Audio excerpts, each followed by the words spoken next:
Be careful what you wish for. If only someone told Izuku this sooner. Maybe he could have been lucky enough to be born quirkless. Yet he knows, through each painful death, that things could have been worse. So much worse. Midoriya Izuku Quirk, returned by death. If you guys enjoyed this what if, comment down below and let me know. And go ahead and check out other what ifs in the channel.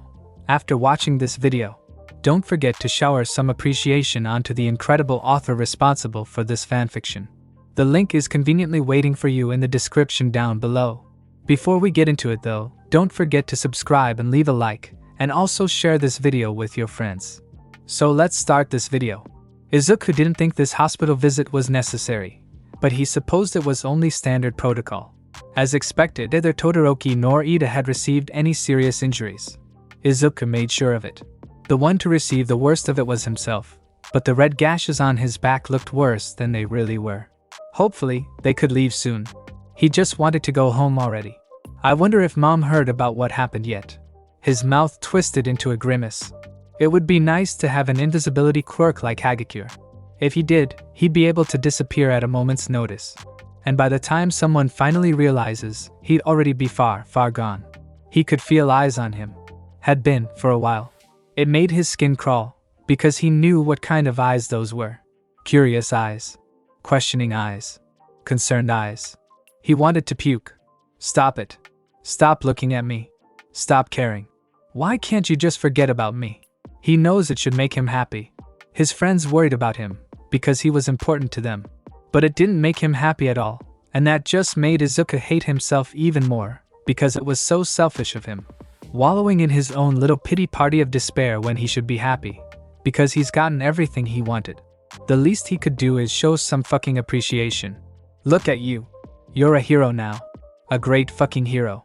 You should give yourself a gold star or something. He let out a bitter laugh that caught in his throat, threatening to morph into a sob, because Izuku just couldn't keep his emotions in check it seemed. He didn't know what was so funny, but it felt like the only appropriate response to the situation. That's right, just laugh it up. I'm sure you'll stop hating yourself then. When the door to hospital room holding Izuku and his two classmates clicked open, he turned his head in its direction. There stood Gran Torino, along with the hero manual and a man that Izuku didn't recognize. The stranger woofed in greeting, and Izuku really should have expected that, considering the person was sporting the head of a literal dog. Nonetheless, it still managed to catch him off guard. He looked to Gran Torino, but the retired hero only shook his head at his inquisitive stare. The dog man's name was Tsurigami Kenji, chief of police. From the sounds of it, he was here to scold them for their unlawful quirk usage. Which no, he's totally right. They should have just let Stain kill them without even attempting to fight back. Which, sure, Izuku would have called it self-defense. But no, we must think of the poor serial killer. He might have gotten seriously hurt. Izuku immediately cast a paranoid glance around the room, making sure that he didn't say any of that out loud. But when all the attention still seemed to be focused on Tsurigami, he let out a sigh of relief. As much as he wanted to speak up, this wasn't the time to pick a fight with the police. Hold on, Todoroki interrupted the lecture, furrowing his brows. If we hadn't done anything, Ida and Native would be dead right now. Are you saying we should be punished for that? Izuku suddenly felt much lighter, glad he wasn't alone in his opinion. He's been filled with so many unwanted and intrusive thoughts lately. He was beginning to forget what was and wasn't appropriate. Encouraged by the elemental user, he straightened his back and added to Todoroki's words. Heroes are supposed to save people, he said, accusatory eyes locking onto the police chief. His insides fluttered uncomfortably, but he continued anyways. Actually, scratch that. We should all strive to help each other, not just heroes. I don't see much difference between using a quirk to defend myself, compared to martial arts or a knife. Would you arrest me for punching a robber in the face? It wasn't like he didn't understand the need for quirk regulations, but if the threat of being taken into police custody was the reward for fighting tooth and nail for your own survival, there needed to be changes. Ida jumped up from the spot on his bed to swipe his arms in Izuku's and Todoroki's direction. Stop it, both of you. He's got a point, and your reaction is just going to make it worse for us. Good grief, Tsurigami sighed. You're really not making this easy for me. Izuku thinks that last part was directed at him, because the police chief shot him a somewhat disappointed look. Quirks can be much harder to control, and cause a lot more damage than your fists. I'd expect you to understand that better than most. Besides, I think you're both misunderstanding something here. Todoroki looked suspicious, and Izuku shared his sentiment. He'd had enough shit thrown his way that any form of respite was immediately suspect. Still, the pair waited silently for the chief to continue before they caused any more of a commotion. The dogman sighed one more time, before he explained. That was just my opinion as the police. But punishing you would only be necessary if your involvement in defeating the hero killer was made public knowledge. His expression turned serious as he regarded the three students, or as serious as a dog's face could look. It's ultimately your decision. What is more important to you? The admiration of the public? Or would you rather continue to live your lives normally, with the knowledge that your role in taking down hero killer Stain must remain a secret? The chief crossed his hands behind his back and straightened his posture. I know what I would choose. And despite what you may believe, I would rather not penalize you for taking down one of Japan's most notorious serial killers. Now, that surprised him. The knots in his stomach loosened slightly, and Izuku peered over at Todoroki and Ida. Personally, he could care less about public opinion. I didn't save my friend so strangers can fawn over me. His classmates seemed to agree, because now they were bowing their heads and voicing their gratitude. Izuku let his own head drop with them because, yes, despite his earlier outbursts, he was appreciative of what Tsurigami was doing for them. He wasn't going to take out his bitterness on him by showing bad manners. Well, he'd try not to, at least. I might have to apologize to some people later, once I'm in a better mood. I've said a lot of things that I really shouldn't have, even if he meant every word of it. It didn't take long before they were allowed to leave the hospital. But before they were discharged, Izuku's mother dropped by for a visit, to no surprise.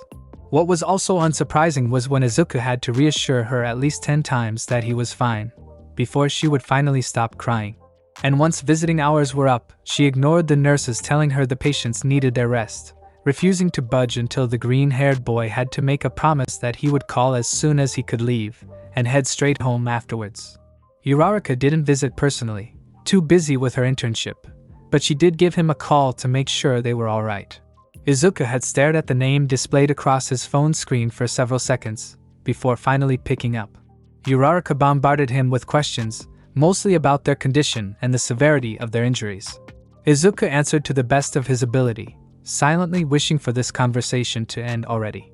You sound tired, Uraraka commented suddenly, worry evident in the tone of her voice. A lot happened, Izuku answered simply, shrugging off her concerns. But it's all fine now. I'll just get some good sleep when I get home. He refrained from telling her that there was a greater chance of him winning the lottery than the possibility of him getting a decent night's sleep. Ida had been unusually quiet for most of their stay. Each time Izuku peered in his direction, he seemed to be deep in thought. Izuku thought that maybe he was supposed to wait for his friend to share his feelings at his own pace. But eventually he grew tired of just staring. He stood up, made himself comfortable next to Ida on the hospital bed, and spoke. What are you thinking about? Ida blinked, caught off guard by the sudden query. Huh?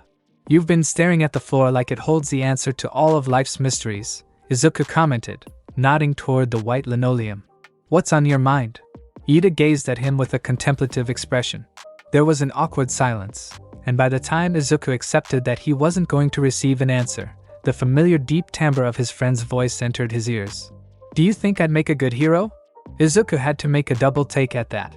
A hollow feeling settled in his chest and he wondered, where is this coming from all of a sudden? Of course, he answered, frowning. Why do you ask? Ida sighed, his eyes returning to their staring contest with the floor. If it weren't for you, I'd be dead right now. When I saw the hero killer, I wasn't thinking rationally. I just wanted him to be punished for what he did. I didn't care how, I just know, the boy cringed, before speaking in a low tone, almost a whisper. I know I wanted him to hurt.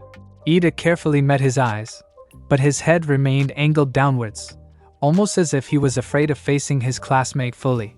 He looked so defeated, and Izuku felt his heart twinge in pain. Then, he asked, does that make me a bad person?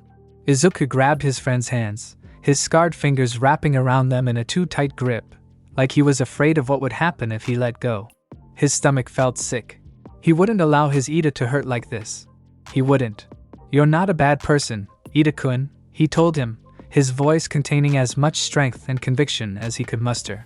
He needed Ida to know.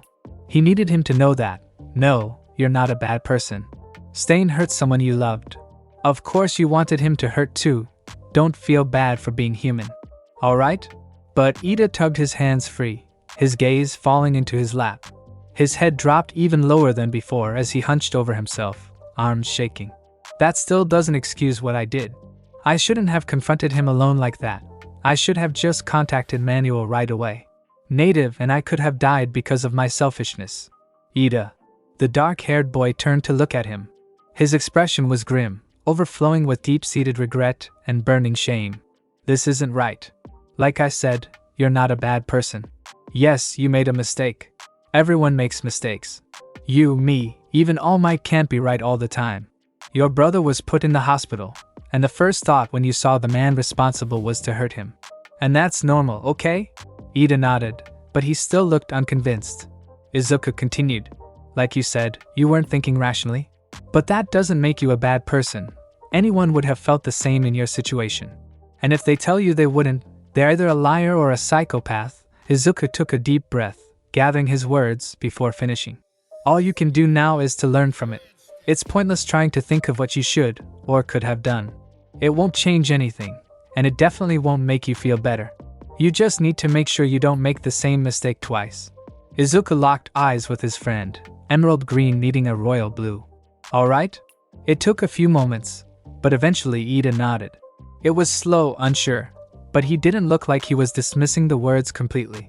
Instead, he looked considering. That's good. It would still need time to stew, but Izuku hoped his words would make the impact he was hoping for. He's not used to comforting people, aside from his mother. But for his friends, he would try. It's what a hero would do. What any decent human being would do. Besides, Izuku added, after a thoughtful silence. If you're a bad person, then I must be terrible. Ida's eyes widened in shock, and it didn't take long before his arms was waving in frantic gestures. What are you, Midoriya-kun? You're a perfectly respectable human being. What are you even saying? Izuku shrugged, but his insides tingled with an indecipherable emotion. If that's what you think, then you have nothing to worry about. And with that, Izuku stood up sharply, before stalking back to his own bed with a calculated coolness. His skin felt prickly and it itched uncomfortably, but he ignored it. Any further queries thrown his way went unanswered as he settled back onto the mint green sheets of his bed. If he was lucky, he might be able to get some sleep before he had to return home. If there was one thing Izuku didn't expect out of this whole hero-killer business, it was this. Dude, why did you never tell me you were such a badass? Izuku blinked in surprise, staring dumbly at Kaminari. Excuse me? The word left his mouth automatically, being the first thought that entered his brain after the bizarre exclamation. As soon as he had stepped through the classroom doors, it had felt as if every head turned in his direction simultaneously. Next he knew, his classmates were crowding around him, all with equally excited expressions on their faces. Ashido squeezed herself to the front of the throng of students, yelling gleefully. The hero killer! Izuku took an immediate stumbling step backwards. What? Instantly, he searched for the familiar faces of Ida and Todoroki. He couldn't imagine either of them would slip up about what occurred in that dark alley. But why else was he being hounded like this? Todoroki sat quietly in his seat, eyes focused on the tabletop. Ida was making his way toward the group circled around Izuku, all the while waving his arms excessively and yelling about proper classroom conduct and to give Midoriya-kun his personal space. Thankfully, the words didn't go completely ignored, as the students took some short steps back, but it did nothing to kill their animated chatter. Izuku met his bespectacled friend with a questioning gaze, but Ida seemed just as bewildered as he was. The freckled teen turned back to his classmates. He tilted his head slightly, switched his emotions off, and spoke flatly. I have no idea what you are talking about. Kaminari laughed and stepped up next to him, slapping him on the back. Don't be like that, dude. We've all seen the video. Izuku's face grew cold as all blood left it at once. The video? He sputtered, alarm bells ringing in his ears. Ida went still as his attention shifted solely to Kaminari, mouth still gaping open in silent reprimands. Yeah. The electric user took a step back, taking in Izuku with eyes filled with reverence. Stain was like, super intimidating. Scared the crap out of me. But you didn't even care. You just went hey, and then scolded all those heroes right after like it was nothing. Like damn, I wish I had those kind of guts. Totally fearless. Izuku blinked. Oh. Another blink. Silence. His tense muscles relaxed by a tiny fraction, but his confusion remained.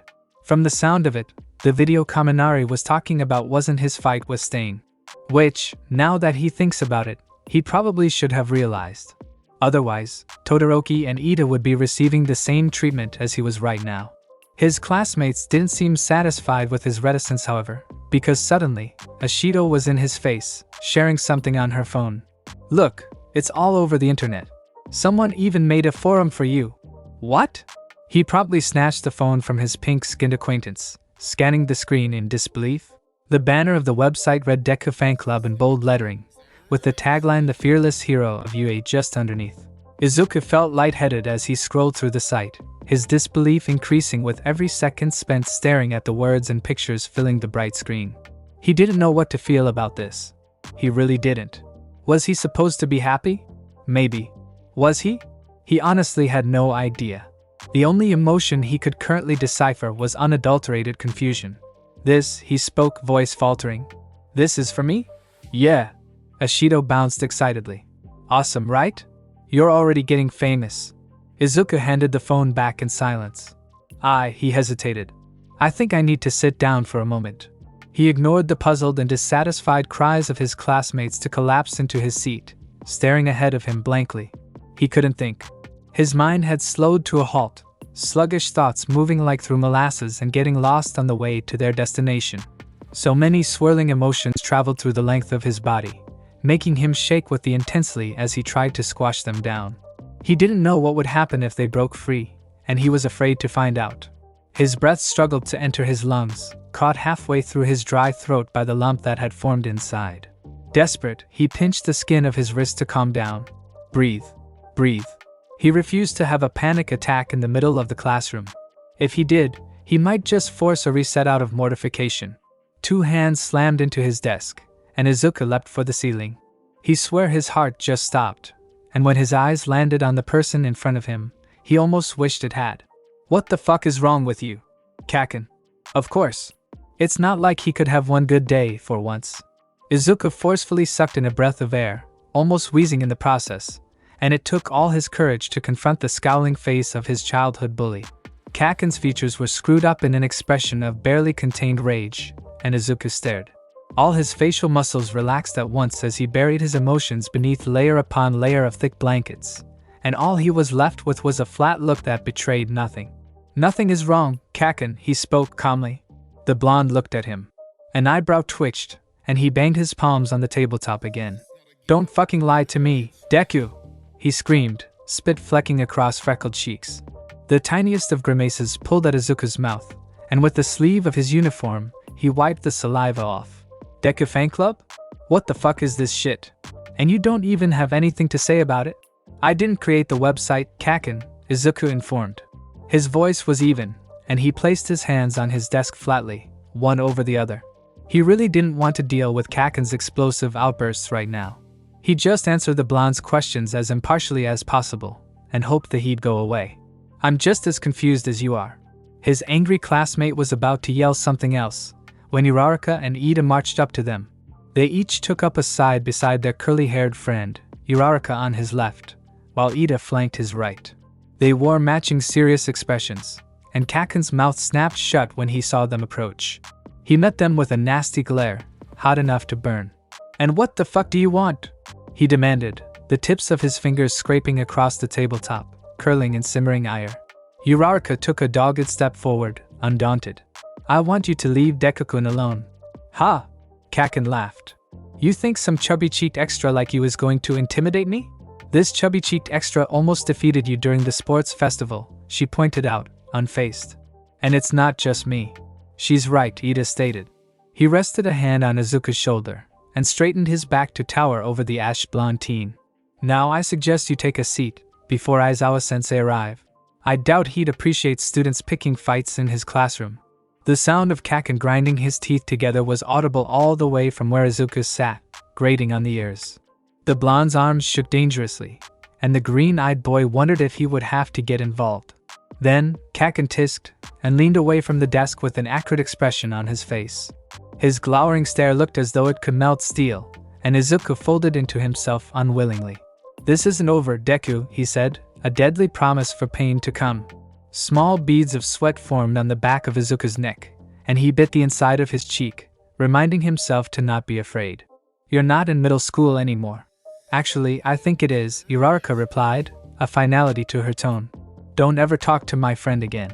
Kaken actually looked surprised at that, and Izuku felt his own eyelids shoot into the back of his skull in astonishment. The classroom had grown silent, the only noise being that of a low growl in the back of a furious blonde's throat. "And what the fuck are you looking at, huh?" he challenged, giving his silent audience a dirty look.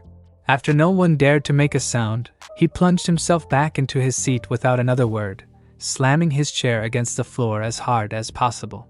Izuku opened his mouth, gaping. What just happened? Did Kaken really just give up? He angled his head to get a good look at both of his friends. They were still glaring at the back of his bully's head, looking as if they just smelled something rotten. Then, Ida met his eyes, and the unpleasant scowl on his face melted into a soft smile. "If Bakugo-kun ever decides to bother you again, just know that we'll always stand beside you. So don't be afraid to ask us for anything, okay?" He spoke with such earnestness, Izuku could hardly contain the tears that threatened to spill over. But he didn't want to give Kaken another reason to make fun of him, so with all the willpower in the world, he forced them down. Uraraka and Ida gave him one last smile, before they returned to their desks. Izuku felt like he was floating. He imagined himself as a green balloon, soaring through the sky and resting on fluffy white clouds. It was quite a bizarre comparison, but fitting somehow. He wasn't sure if it was happiness he was feeling right now, or maybe relief. They were such foreign concepts now, to be reminded like this was almost frightening. But whatever it wasn't bad. It was a nice respite from the usual black mass of doom tangled in his guts, always keeping him on his toes and worrying about the next reset, the next death. Maybe he was proud, not of him, but of his friends. They looked so determined, so indomitable. He knew, more than anyone, how frightening Kaken could be when angry, and when was he not. But neither Ida, nor Uraraka, was affected by the blonde's attempts at intimidation. And that's when Izuku realized that they would both become great heroes one day. Of course, he'd always been convinced they would. But never had he been as certain as he was now, so sure. He thought a smile might be tugging at his face. He brought up a hand and carefully ran his fingers over the corners of his mouth just to make sure, and true enough, they were subtly arching upwards. He was glad Kaken wasn't looking at him, for if he did, he was sure nothing would stop him from putting Izuku in his place. Not even Aizawa. And in that moment, Izuku forgot all about his quirk. If only for a second. "It's alright. You're fine. It's okay. You're fine. You're fine. Izuku's breathing grew ever more desperate for each second that passed. His nerves had grown numb to all sensation, and not even the pain of digging his fingers into his own scalp was distinguishable in this white noise of nothingness. He couldn't remember how he ended up here. Why he's currently sobbing into his knees, back pressed hard against the wall behind him. Why this cloud of panic was consuming him raw, like prey and its predator. He tried to think. Searching his memories for what led him to this point, he tried to remember. Maybe it first began when those strangers recognized him on the train. "Hey, you're that kid, Deku, right?" Or perhaps it was one of the many conversations he overheard passing by fellow Yui students on the way to his classroom. "Isn't that crazy guy? You know, from the video? He's just a first year, but he's already more famous than us third years. I'm jealous. Why is everyone praising him? He had no right to talk to the heroes like that. We should totally invite him out sometime. I'd bet we could get into some crazy shit. Marketing him to the public should be exceedingly easy. He's already gotten a jump start after that video went viral. He could make a lot of money out of this. You know, I probably should say this, but don't you think Stain was kind of cool too?" Izuku pulled at his hair, scratched his face, banged his head against the wall, dug his nails into his neck, bit his hand to muffle his pathetic whimpers. And he thought, "I'm dying." Izuku was dying. He was sure of it. This was it. He would soon forget to breathe, and he would choke on his own despair and drown in his tears. The hallway would run red with his blood as ruined nails tore open every last pore on his body. And it would be so terrible, so horrific, that even his quirk wouldn't be able to fix it. This was it. This was the end. There'd be no more resets. Izuku had reached his final destination, and there'd be nothing left after this. No more friends, no more heroes, no more Yue, no more deaths. And Izuku thought, I'm glad. Deku-kun. Abruptly, reality crashed back into Izuku all at once. His eyes flashed open, and when did he close them? And there she was. Uraraka. He suddenly remembered everything. Everything that happened since he discovered his original quirk, and it flitted across his retinas in a blaze of motion and agony. Like fast-forwarding through a horror movie at full speed. The sensory overload of sound and moving images alone was enough to make him flinch, his skull bursting open in a splitting headache. The shock and pain enough to break him out of his hurricane of panic. But seeing Uraraka there just sent him into another spiral of hysteria. Because she saw. He wanted to speak. He tried so hard to get a word past his taut lips. He needed to speak. But he couldn't. The only thing he could do was to shake and tremble and cry. And how ugly he must look like this. How pitiful. Uraraka must be so embarrassed, knowing that her friend was this weak. That this was her friend. But, Deku-kun, she sounded so sad, so worried. Izuku wanted to know what kind of expression she was making, but his vision was too blurry to make anything out, other than the beige and brown blob of color floating in front of him. You didn't come to class. We were so worried, even Aizawa-sensei, though he tried to hide it. He told me to go look for you. She crouched in front of him, cupping the side of his head softly. She moved so slow, and touched him so carefully. Like she was afraid he might break otherwise, like fine glass. And Izuku thought, she might be right. I'm sorry, she apologized, but Izuku couldn't understand why. He wanted to ask, but his body refused to follow his instructions. He hated it. Then, he felt a circle of warmth around him, as if someone was hugging him. And it felt so safe, so soft. It was scary. He was scared. Frightened. I don't know what to do, Uraraka murmured into his ear. I'm so sorry. We should have done something earlier. And I'm sorry I don't know how to help you. But please, try to breathe with me, alright? Izuku could feel Uraraka's chest moving against him. It expanded and compressed at a steady pace, so calm and peaceful. Subconsciously, he copied her motions, moving in time with the serene breaths of his friend. Slowly, she started to rock his body back and forth in calming motions, and the violent rattles of his body was gradually lulled into a light shiver. His sobs transformed into soft gasps, barely audible, and his eyes slowly dried as the constant flow of tears ebbed away. But Uraraka didn't let go of him. Her grip relaxed, but she still held him close, wiping tears away with the sleeve of her uniform. She smiled at him, but it didn't hide the sadness held within her eyes. How are you feeling? She asked, and it took a while before Izuku could answer. He swallowed, hating how dry and raspy his throat felt as he spoke. I'm fine. Thank you. Uraraka's mouth turned into a soft frown. Deku-kun, please tell me. How are you really feeling? Huh? Izuku blinked at her. I'm not sure what you... Please, she pleaded. Her chocolate brown eyes glistened with unshed tears, and Izuku felt like the worst person in existence. I know you're not fine. Ida knows it too, and All Might, we all know it. I know it's not what you want to hear, but we can't help it. I know you don't want us to worry, but we care about you, you know? We can't not worry. She pulled him in for another hug, and whispered. We all just want you to be happy. A new wave of tears washed over Izuku, and he wept his woes into Uraraka's shoulder. Why, he sniffled. I don't get it. The usually bubbly girl ran gentle fingers through his curled strands, soothing the lingering ache of his tender roots. It's because you're kind, selfless, brave, and understanding, and I know you'd do anything to protect those you care about. She pulled away from him, just a bit. She locked eyes with his, before proclaiming, How could we not love someone like that? Izuku's eyes widened. That's not, he muttered quietly. That's not me. You're the only one who thinks that, Deku-kun, Uraraka promised, with eyes so gentle, it made Izuku's heart ache. But I know that's not true. We all know it. And you know I would never lie to you, right? Izuku averted his gaze. Of course not, you'd never, but still you're. Deku-kun, she cut him off, and Izuku flinched. There was that stubbornness in her tone that was just so Uraraka. No matter what he said now, he knew he could never change her mind. I won't ever let anyone hurt you. Not even if that person is yourself. She was silent for a moment, before adding with just the tiniest hint of hesitation in her voice. I think it would be good if you had someone to talk to. Talk? For some reason, Izuku didn't think she meant with her. You mean a therapist, right? He spoke, sounding much more bitter than he intended.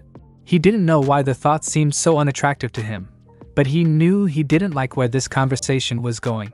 Maybe it was because if he did agree with her, and if he did go, it would be like broadcasting to the entire world that, hey, this kid has some serious problems. And look, he can't even solve them on his own. Uraraka bit her lip. Yes, she said, looking unsure for a second, before it morphed into steely determination. I can tell by your expression that you're already against it. But please. I can't just stand by here and do nothing while you continue to get worse and worse. What kind of friend would I be then? What kind of hero? We won't be able to stop worrying about you unless we know you have someone that can help you. Someone who knows what you need. So please, at least give it a chance, won't you? If you're worrying about expenses or anything, I'm sure the school would be willing to provide. And if not then, I'm positive All Might would do anything in his power to make sure his favorite pupil is alright. Izuku's face grew red, and he sputtered. Favorite pupil? That's completely true, and I can't say I blame him. And if you agree, don't beat yourself up because you feel like a leech by having someone else pay for you. We're doing this because we want to help you, not because it's some sort of obligation. Izuku fell silent at that. He really didn't want to talk about his problems with some stranger, but if it would make his friends feel better, if they could finally stop worrying, then, alright, he nodded, praying that he wouldn't come to regret this decision down the lane. I'll do it. To say Izuku was nervous about the first appointment with his therapist would be an understatement. He had to rise from his chair to take short walks across the waiting room numerous times, just because he couldn't stop squirming. Eventually, his name was called. Inhaling deeply, he followed a tall woman waiting for him down a corridor and into a secluded room. It was fairly sparse, with minimalist design and soft colors. His therapist sat down in a mossy green chair next to a small table, and Izuku followed suit by taking the seat across from her. She introduced herself as Kyusai Hunshitsu. This was the woman who was supposed to help him, but Izuku wondered how. She seemed nice enough, with a welcoming aura of sympathy. But there's no way she could care about all her patients like he was supposed to believe, especially someone she just met. Right. Well, he wasn't here for himself in the first place, so he supposed it didn't matter. If this was what it took for people to finally stop asking him about his well-being, he'd go to every meeting. Kyusai started their session by asking a bunch of questions, trying to determine what Izuku needed help with. He answered them all, some more hesitatingly than others. And for every answer she received, she would jot something down in a little notebook of hers. He wondered what it would say by the end of this. Beyond hope. By some point, Izuku must have zoned out, because Kyusai was now calling for his attention. Midoriya-san?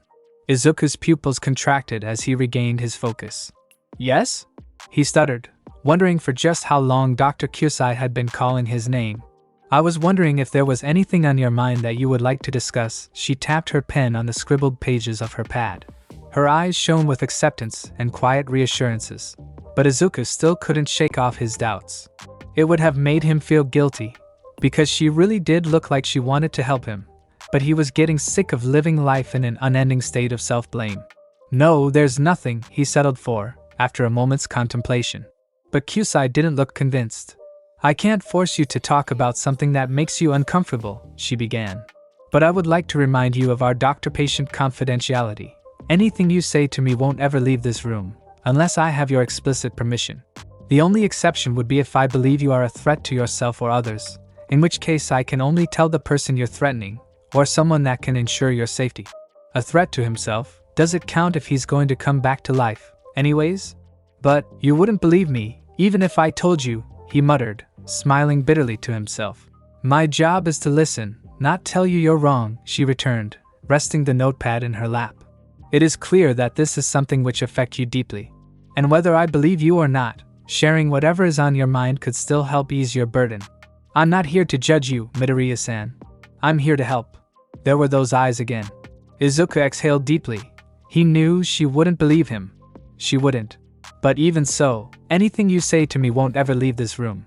Maybe it doesn't matter what she believes. Maybe all he needs is to let it out. Well, there's one thing. He put his elbows on the table and leaned forward, locking her eyes with his. His face eased into a neutral expression that foretold of nothing, and Dr. Kasai's eyebrows rose just a fraction, appearing intrigued. Then, I can't die. Izuku crashed down on the roof much rougher than he would have liked, but when he angled his head upwards, he was greeted by the proud and blinding smile of All Might. Very impressive, young Midoriya. You really left your classmates in the dust. Surprised, Izuku bent his head over his shoulder to see the other students still struggling to catch up. Cyril was the closest, but he still had about a quarter of the obstacle course left before the finish line. I didn't even notice, he muttered, and All Might laughed heartily. Then, before Cyril could join them, the hero leaned in and spoke quietly. Come meet me in my office after this lesson ends. There's something important I need to talk to you about. Izuku froze. Important? His head filled with 1,000 different ideas of what that could mean, and none of them pleasant. But there was one thought that stood out more than the rest. A terrible, terrible thing that couldn't happen. It flooded his stomach with enough anxiety that Izuku wouldn't be surprised if it burst right open, like a balloon with too much air.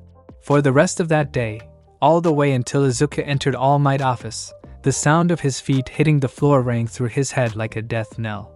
He was walking to his own execution, and all he wanted to do was to run away.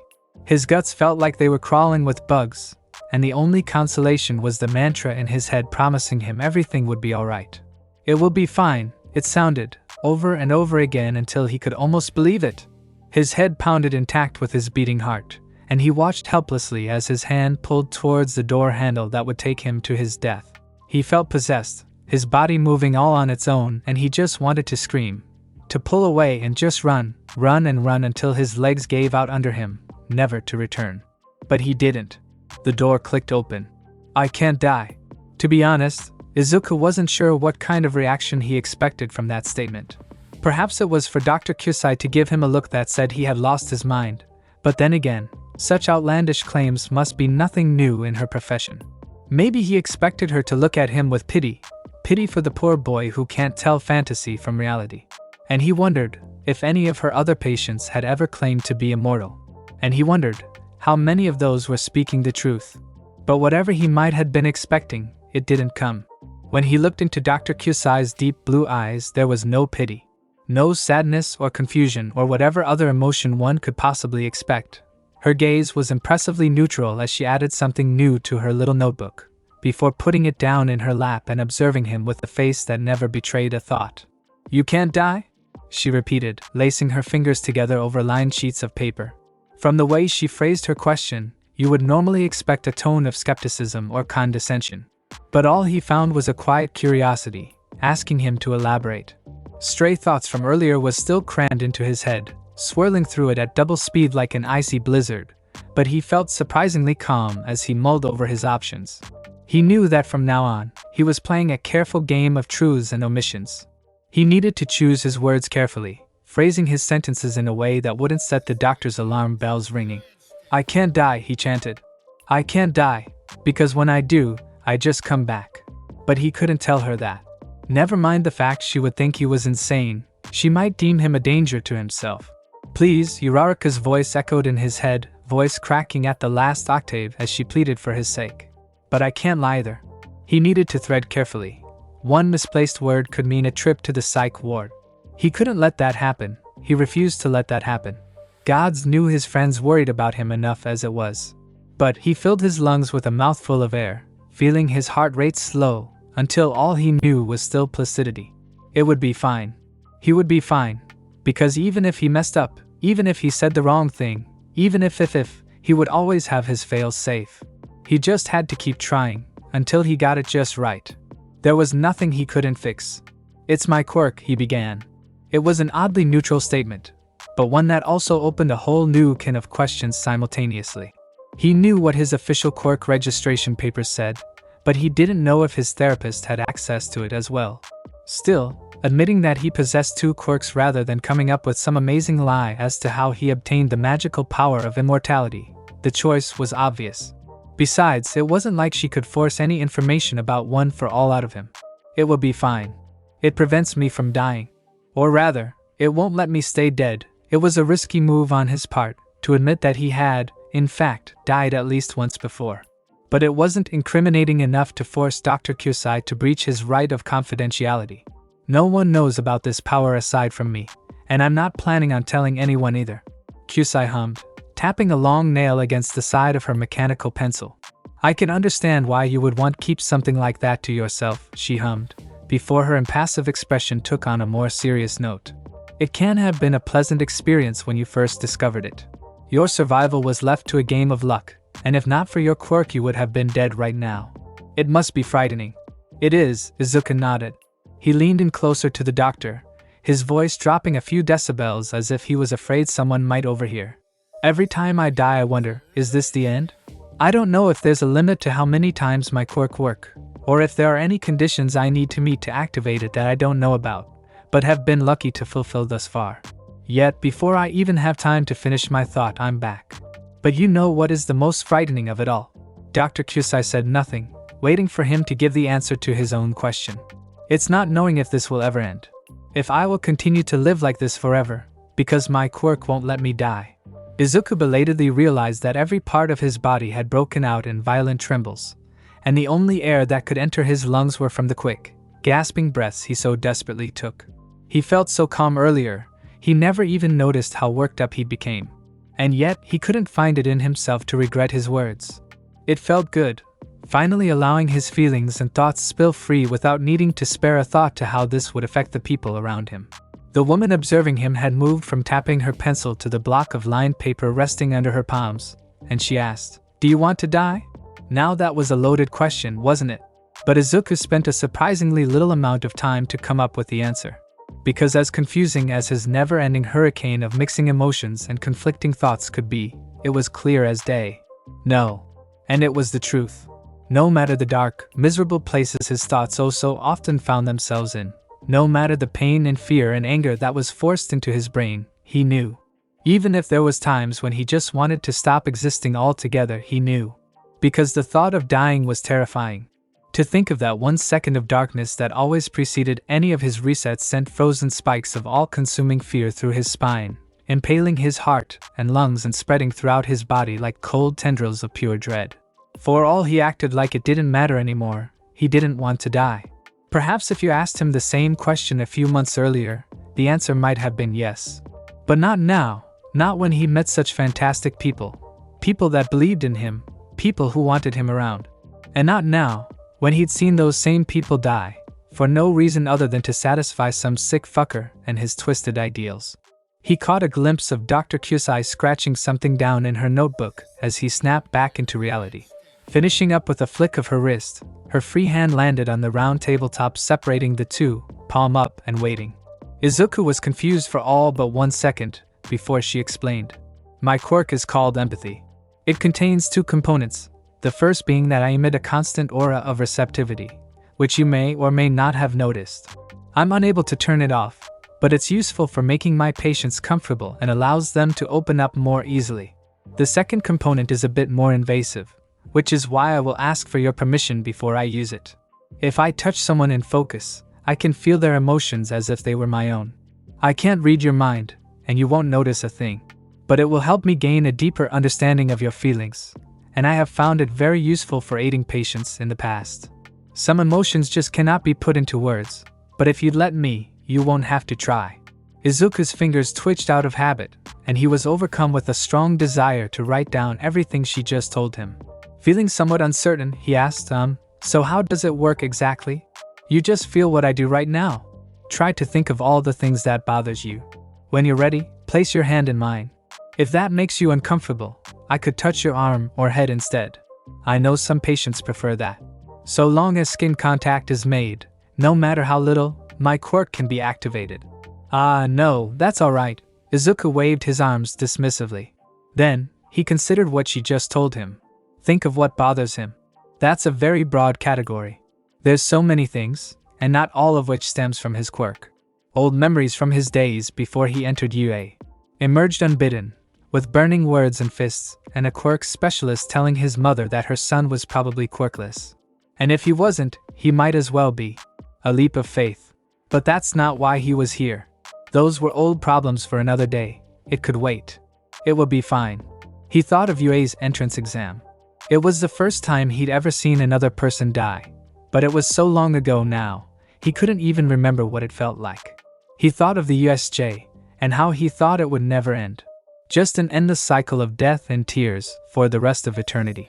He thought of Stain, of the anger that took form inside of him like an uncontrollable creature, its ugly black silhouette suspiciously similar to that of the winged Numa he threatened to mutilate. And he thought of Uraraka, of Ida, of All Might, and even of Todoroki. One by one, his classmates and teachers scrolled across his retinas, before coming to a stop at the last person. She stared at him with big, tearful eyes and sobbed. Izuku. And oh, how many times had he heard his mom cry like that? As years passed, the word began to lose its meaning, until it was more of a sob than a proper name. Just hearing it once had been one time too much, and he would do anything he possibly could to never hear it again. All these thoughts, all the things he had felt since he realized his hidden power, he summoned to the front of his mind. With a newfound determination, he put his hand in Dr. Kyusai's, nodding in confirmation. "I'm ready." She returned his gesture, and her eyes slipped closed as her facial muscles scrunched up in a look of deep concentration. But not even a second passed before she pulled her hand away as if burnt. A hiss slipped through her teeth, and for the one instant their eyes met, Izuku saw a cold, deep horror reflecting of the dark blue of her irises. The next second it was gone, disappearing just as quickly as it came. Her face quickly schooled into a professional expression of indifference, while her hand returned to her lap as she straightened her back in some attempt of forced composure. I think I understand now." The doctor took a deep breath, and Izuku let his eyes travel down to land on the white-knuckled grip of her mess of tangled fingers, curling around each other much too tight to look comfortable. They were shaking. "It's a good thing you're here, and it was very brave of you to allow me a glimpse of your emotions. I'm not going to mince words. There are a lot of things we need to work on. And while I have a feeling you may not believe me, Midoriya-san," she paused, and slowly, her fingers began to relax. "You're not beyond hope. And I promise, you aren't going to feel like this forever." Izuku didn't want to believe his trust had been betrayed, but, in all of that, did he make a mistake? Was it something he said, or something she felt? Should he have reset after all? Was it still too late? Young Midoriya. Izuku jumped when he heard the familiar voice calling for him. And there he was, the skeleton form of All Might waiting for him in all his glory. His executioner. And there was no more time for speculation or theorizing, because whatever came, came. All Might, he returned as he made for an empty chair, dragging every step out for as long as possible, eyes glued to the hero already seated in front of him. Too soon, he reached his destination, his teacher leisurely crossing his long fingers over each other, one after the other. A heavy atmosphere fell over the room, and pinpricks of sweat dampened the back of Izuku's neck as he awaited his verdict. And then, just as he thought he was going to go insane from anticipation, All Might spoke. "It's time I told you about All for One." Izuku stared into All Might's eyes, and realized something important. Something no one could understand but him. "This man, this evil, I'm sure you two will have to fight him one day," All Might had said, something akin to shame and regret in his eyes. "It's what it means to be a wielder of One for All. Its true purpose, to defeat the greatest evil of mankind. All Might chose him. The strongest hero put his faith in a quirkless boy, because he believed in him. And Izuku realized then, that out the billions of people on Earth, there was no better choice. No one a more perfect vessel to wield One for All and defeat the greatest villain to exist than him. Every hero and heroine that had come before him had failed, but Izuku knew, with a 100% certainty, that All for One would end with him. Because Midoriya Izuku couldn't fail. Because Midoriya Izuku couldn't die. The end of the term test was approaching, and the fact that it had only been 3 months since Izuku entered the gates of UA, donning his school uniform for the first time, hit him like a sack of bricks. It felt like a lifetime ago now. Actually, make that several.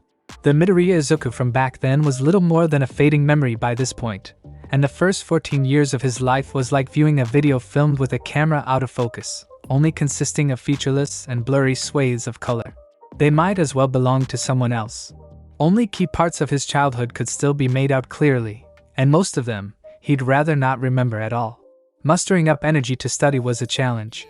Homework seemed much less important when you've watched yourself and everyone around you die 100 times over.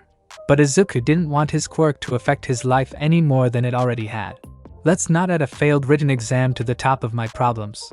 There was a practical part as well, but he didn't have enough information about it to worry about it properly. He just had to handle it as it came, like with so many things these days it seemed. He had been mumbling to himself, but grew quiet when he heard his name called. It was in a sneering tone that was all too familiar to him, and the screeching noise of chair legs scraping against the floor stung his eardrums as Uraraka and Ida rose from their seats as one, looking at Bakugo like vipers, ready to strike at a moment's notice. Kaken was glaring at Izuku, but made no move to approach. And the blonde boy must have been talking about something, but Izuku had been too wrapped up in his thoughts to catch any of it. Thankfully, it didn't look like the hot-blooded teen expected an answer, as he opened his mouth once more and spoke, loud enough for anyone to hear. "I dunno what the fuck is wrong with you," he began, red eyes boring into Izuku as if he was trying to solve a very frustrating puzzle, and failing to boot. "You've been acting even creepier than usual, but it doesn't matter. You're still an annoying shitrag, and you always will be. No matter what weird shit you've been up to, I'm still gonna beat your score into the fucking ground on the end term exam. You hear that?" He flung an accusing finger toward Todoroki, who had been observing the exchange in silence up to this point. "You too, asshole. Both of you are fucking dead." And with that declaration, he stomped out of the classroom, kicking chairs and desks along the way. Ida and Uraraka watched like hawks, all the way until Kaken slammed the door shut behind him with a bang, and they relaxed. "Oh man, I feel like I haven't seen that Bakugo for a while," Kirishima commented, rubbing the back of his skull and looking uncomfortable. "Really?" Izuku wondered, looking curiously to the classroom exit. "Seems like the usual Kaken to me." He paused for a second, thinking. Then, in a moment of liberating boldness, proclaimed, "He's wrong though. Because I'm gonna beat him." Midoriya Izuku would curse the gods, but he already knew the world hated him. Kaken glared at him, like he was wont to do, and Izuku couldn't help the exasperated "really?" that left his mouth. Kaken's glare deepened. "Yes, really," Aizawa affirmed with a deep suffering sigh. "For the practical exam, the two of you will be paired together as a team. And as for your opponent, that would be me." A loud voice boomed, and Izuku didn't even need to look to know who it belonged to. Because really, there was probably no person on Earth, or at least Japan, who didn't recognize that voice. Again, he repeated, "Really?" All Might laughed, but Izuku didn't find the situation very amusing. He glanced toward Kaken, and he could already see the disaster coming a mile away. But arguing with his teachers would do him little good, so like with everything else, he just had to accept it. Besides, there were far more precious things he could spend his time and attention on. Whatever, the tired boy shrugged. "Let's just get this over with." Kaken knocked his shoulder into his. "That's my line, shitbag." Right, Izuku thought. As if Kaken would cooperate so easily. Fight or flight. Run or stay. Those were the two choices left before them, and knowing Kaken, he would most likely only leave Izuku with one viable option. If they stayed, they would have to fight All Might.